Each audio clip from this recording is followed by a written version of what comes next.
નમસ્કાર. પરીક્ષાઓ હવે એકદમ નજીક આવી ગઈ છે અને મને ખબર છે ભૂગોળના પેપરમાં પેલો વિભાગ ઈ એનું ટેન્શન તો બધાને હોય જ છે. પણ હવે જરાય ચિંતા ના કરતા, આપણે સાથે મળીને આની એવી તૈયારી કરીશું કે બધું એકદમ સહેલું લાગશે. વિભાગ ઈ આ એ જ વિભાગ છે જ્યાંથી સૌથી વધુ માર્ક્સ ખેંચી શકાય છે. પણ હા, એ પણ સાચું છે કે જવાબો બહુ લાંબા અને વિગતવાર લખવા પડે છે અને એટલે જ મોટાભાગના વિદ્યાર્થીઓને આ વિભાગ થોડો અઘરો લાગે છે. પણ ચિંતા નહીં, વિશ્વાસ રાખો, આપણે એને પણ એકદમ સરળ બનાવી દઈશું. તો કરવાનું શું છે?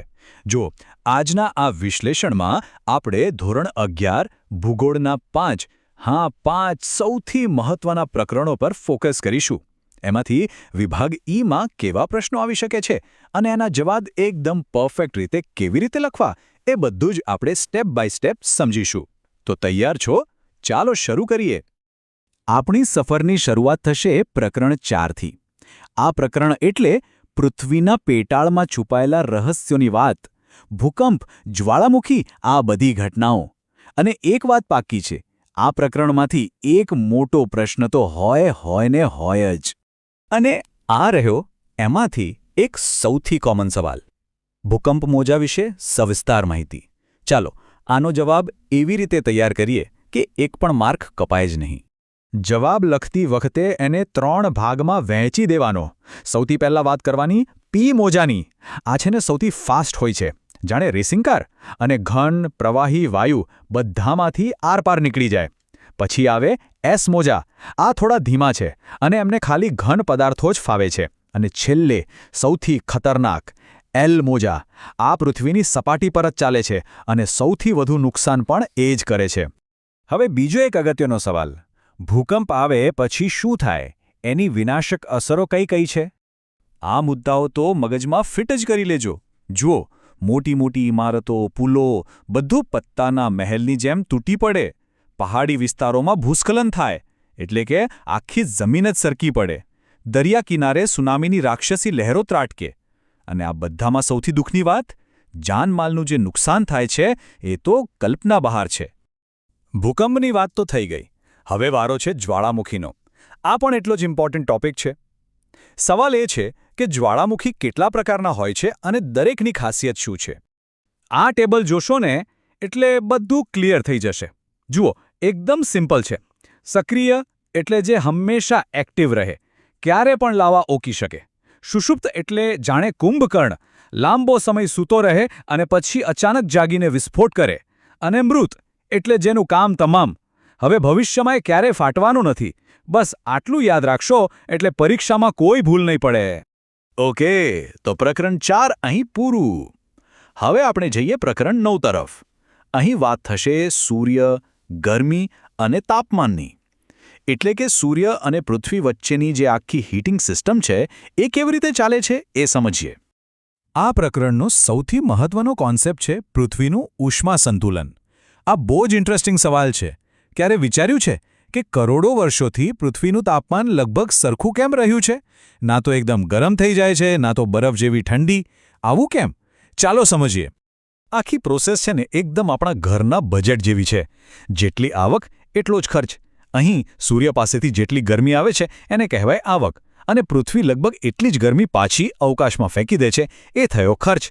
બસ આ ઇનકમિંગ આઉટગોઈંગનું બેલેન્સ જળવાય છે એટલે જ તો આપણી પૃથ્વી પર જીવન ટકી રહ્યું છે. કેવું અદ્ભુત છે નહીં? ચાલો હવે પૃથ્વીના પેટાળમાંથી બહાર નીકળીને જરા આકાશ તરફ નજર કરીએ.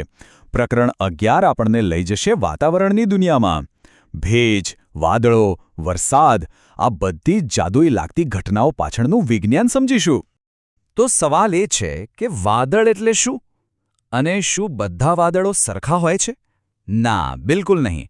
આકાશમાં જે અલગ અલગ આકારના વાદળો દેખાય છે એ બધા અલગ છે. ચાલો આજે આપણે વાદળોના ખાનદાનને નજીકથી ઓળખીએ. વાદળોને ઓળખવાની રીત બહુ મજેદાર છે.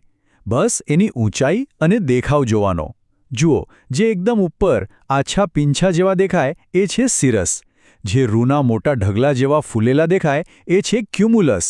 અને જે આખા આકાશમાં રાખોડી ચાદરની જેમ ફેલાઈ જાય એ છે સ્ટ્રેટસ. સિમ્પલ. સારું, તો હવે આપણે ભૂકંપ, વાદળા આ બધામાંથી આગળ વધીને વાત કરીશું જીવનની. પ્રકરણ 13 જીવાવરણ. એટલે કે આપણી આસપાસના જીવંત વિશ્વની અને એ કેવી રીતે એકબીજા સાથે જોડાયેલું છે એની. અને આ પ્રકરણમાંથી જે સવાલ લગભગ દર વખતે પૂછાય છે એ છે નાઇટ્રોજન અને ઓક્સિજન ચક્ર. આ બંને ચક્રો વગર પૃથ્વી પર જીવન શક્ય જ નથી. એટલે સમજી લો કે આ સવાલ પરીક્ષા માટે પણ શ્વાસ જેટલો જરૂરી છે. ખાસ કરીને નાઇટ્રોજન ચક્રને સમજીએ. આખી વાત એમ છે કે હવામાં જે નાઇટ્રોજન છે એ સીધો વનસ્પતિ વાપરી શકતી નથી.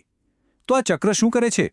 એ નાઇટ્રોજનને હવામાંથી પકડીને જમીનમાં લાવે છે, એને એવા રૂપમાં ફેરવે છે કે વનસ્પતિ એને ખાઈ શકે અને પછી વનસ્પતિમાંથી પાછો એ હવામાં જતો રહે છે. આખી એક રિસાયકલિંગ પ્રોસેસ છે અને આ 5 સ્ટેપ્સ એ પ્રોસેસને જ સમજાવે છે. અને હવે આપણે આવી પહોંચ્યા છીએ આપણા છેલ્લા અને ખૂબ જ પ્રેક્ટિકલ પ્રકરણ પર. પ્રકરણ 14. અત્યાર સુધી જે પણ ભૂગોળ શીખ્યા એનો અસલ જીવનમાં શું ઉપયોગ? ખાસ કરીને જ્યારે કુદરતી આફતો આવે ત્યારે આ જ્ઞાન કેવી રીતે કામ લાગે છે એની વાત કરીશું. અને આફતોમાં સૌથી પહેલાં વાત કરીએ દુષ્કાળની. દુષ્કાળ છે ને એક ધીમું ઝેર છે. એ ભૂકંપ કે વાવાઝોડાની જેમ અચાનક નથી આવતો, પણ ધીરે ધીરે બધું જ ખતમ કરી નાખે છે. ચલો એના પરિણામો શું હોય એ જોઈએ. દુષ્કાળની અસરો એક બે નથી પણ આખી ચેન છે. ખેતરો સુકાઈ જાય એટલે ખેડૂત બરબાદ. નદી તળાવ ખાલી થઈ જાય એટલે પીવાના પાણી માટે વલખાં. પાણી ના હોય તો ઉદ્યોગો બંધ થઈ જાય એટલે લોકો બેરોજગાર.